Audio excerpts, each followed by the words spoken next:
Tarantana és un espai de creació, és una fàbrica de complicitats que ha d'estar obert no només als creadors joves, però també a la gent del barri.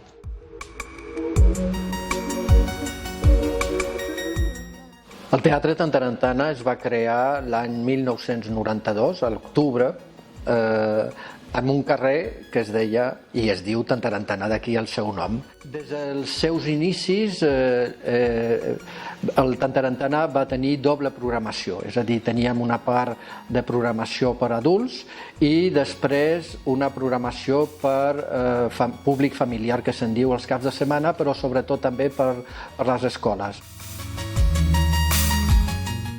Actualment, el Tantarantana segueix en aquesta línia de programar companyies emergents, companyies joves, amb la sort que tenim en aquests moments de que tenim un gran nombre de professionals de companyies joves, producte de l'èxit d'anys de treball de l'Institut del Teatre. Tenim dos programes importants.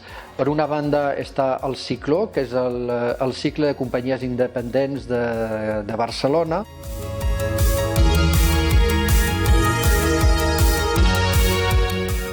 Fa 5 anys hem iniciat un treball amb joves del barri, concretament de l'Institut Milà i Fontanal i d'un altre institut que està molt a prop, al Poble Sec, que es diu el Consell de Cent, i treballem amb ells en un taller de creació intergeneracional. Intergeneracional perquè a més de joves també treballem conjuntament amb gent gran.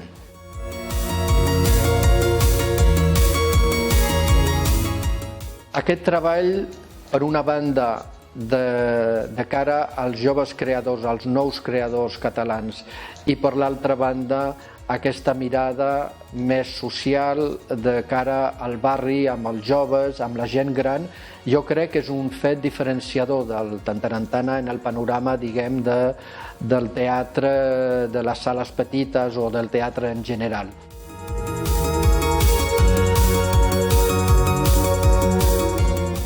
Amb la complicitat d'un programa que es diu Habitació 14-18 del CCCB MACBA i de les corals de joves del Palau de la Música que s'han incorporat al taller, farem durant el grec, el dia 1, 2 i 3 de juliol, 3 funcions dintre del marc del Festival Grec del taller amb aproximadament unes 90 persones sobre l'escenari.